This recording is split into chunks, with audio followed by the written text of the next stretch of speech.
खुशामदीद दोस्तों, 24 मार्च 2015 सुबह के 9:27 पर फ्रांस के शहर मेर्सिल्स का एक एयर ट्रैफिक कंट्रोलर एक प्लेन से कांटेक्ट में था।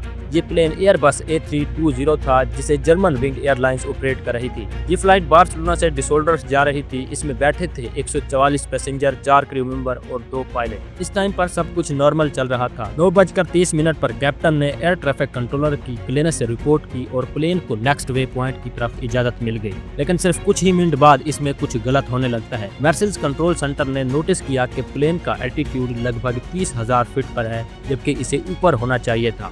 और सबसे खतरनाक बात ये थी कि एल्टीट्यूड धीरे धीरे नीचे जा रहा था। एयर ट्रैफिक कंट्रोलर ने तुरंत पायलट से पूछा कि किस एल्टीट्यूड की क्लियरेंस है, लेकिन कोई भी जवाब नहीं आता। अगले 30 सेकंड में 2 बार कांटेक्ट करने की कोशिश की गई, लेकिन कोई भी रिप्लाई नहीं आता। 9:34 पर एक और दूसरी फ्रीक्वेंसी ट्राई की गई, लेकिन कोई भी रिस्पॉन्स नहीं।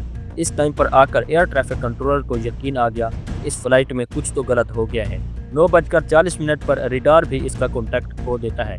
इस फ्लाइट के लास्ट कांटेक्ट के सिर्फ 1 मिनट बाद ये German wing flight French Alps के पहाड़ियों से टकरा कर तबाह हो जाती है। Point in the flight when even nervous flyers tend to relax. German Wings Flight 9525 from Barcelona to Dusseldorf had just reached cruise level, 38,000 feet, as it sailed high over the French Alps. 140 passenger, 4 cabin crew और cockpit के दोनों pilot कोई भी जिंदा नहीं बचता। सवाल ये कि आखिर हुआ क्या और इस टाइम पर कॉकपिट में क्या हो रहा था।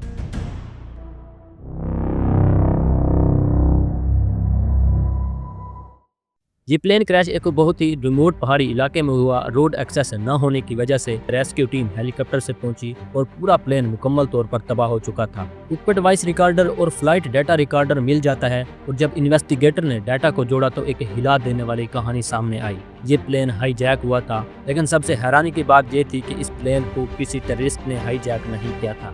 9:30 पर जब प्लेन क्रूज एल्टीट्यूड पर स्टेबलाइज हो चुका था तो कैप्टन बाथरूम के लिए कॉकपिट से बाहर गया। कैप्टन के निकलते ही कॉकपिट के अंदर एल्टीट्यूड सेटिंग को चेंज कर दिया जाता है। 9:34 पर जब कैप्टन वापस आया और कॉकपिट का दरवाजा खोलने की कोशिश की तो दरवाजा अंदर से लॉक हो चुका था। उसी वक्त कैप्टन समझ गया कि को पायलट ने प्लेन को हाईजैक कर लिया है। इस प्लेन में 2009 से 2011 के बाद कॉकपिट डोर को बहुत ही स्ट्रॉन्ग और सिक्योर बनाया गया, ताकि अगर कोई भी क्रू मेंबर कॉकपिट में आना चाहे तो इंटरकॉम पर कॉल करता है और कीपैड के जरिए कोड इंटर करता है। नॉर्मली पायलट भी ये दरवाजा अनलॉक कर सकता है एक इमरजेंसी कोड के जरिए, जो 30 सेकंड के बाद दरवाजे को कुछ सेकंड के लिए खोल देता है। लेकिन एक और ऑप्शन होता है लॉक मोड। इस मोड में अंदर मौजूद पायलट हर तरह की इमरजेंसी एक्सेस को भी ब्लॉक कर सकता है।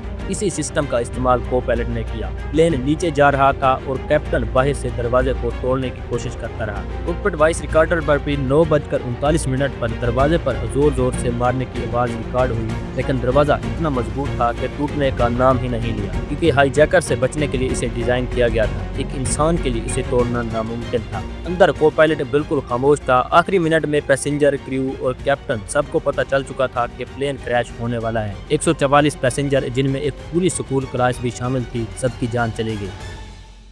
The investigation into that deadly plane crash in the French Alps is focusing on one man, the pilot who allegedly brought the jet down deliberately with 149 other people on board. All the while, the captain locked out, pounding desperately on the door. Captain Patrick Sondenheimer 34 साल का, 2 बच्चों का बाप और 1000 flight overs का एक experience pilot अपनी आखिरी सांस तक पैसेंजर को बचाने की कोशिश करता रहा। को पायलट की कहानी पर वापस आए तो को पायलट सिर्फ 27 साल का था। बचपन से ही इसे पायलट बनने का बहुत शौक था। इसने लुफ्थांसा फ्लाइट एकेडमी ज्वाइन की, लेकिन ट्रेनिंग के दौरान इसे सर्वर डिप्रेशन का सामना करना पड़ा। इसका मेडिकेशन और एक लंबा ट्रीटमेंट चला। बाद में उसे फिट टू फ्लाई डिक्लेयर कर दिया गया, लेकिन एक शर्त के साथ, अगर फिर से इसे साइक्रेट ट्रीटमेंट की जरूरत पड़ी तो इसे ग्राउंड कर दिया जाएगा। उसे लगता था कि वो अंधा हो रहा है और डॉक्टर ने हाइपोकेंड्रिकल डिसऑर्डर और इमरजेंट साइकोसिस डायग्नोज की। मल्टीपल डॉक्टर ने इसे अनफिट टू फ्लाई डिक्लेयर किया, लेकिन इसने अपनी एयरलाइन को बताया ही नहीं। 4 दिन पहले इसने एयरबस A320 के कॉकपिट डोर सिस्टम पर रिसर्च की,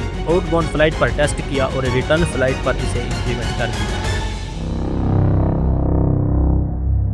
ऐसे ही प्लेन हाईजैकिंग की एक और अनसोल्ड मिस्टीरियस कहानी है, जिसे सुनकर आप भी हैरान हो जाएंगे। जिसमें एक हाईजैकर ने प्लेन को इस तरह से हाईजैक किया कि हाईजैक करने के बाद FBI इसे पूरे 40 साल तक ढूंढती रही और फाइनली 12 जुलाई 2016 को इसने अपनी इन्वेस्टिगेशन करना बंद कर दी।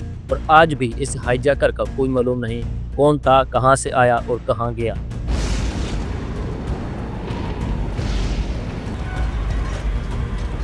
he leapt out of a commercial jet with a parachute, $200,000, and was never seen again, dead or alive.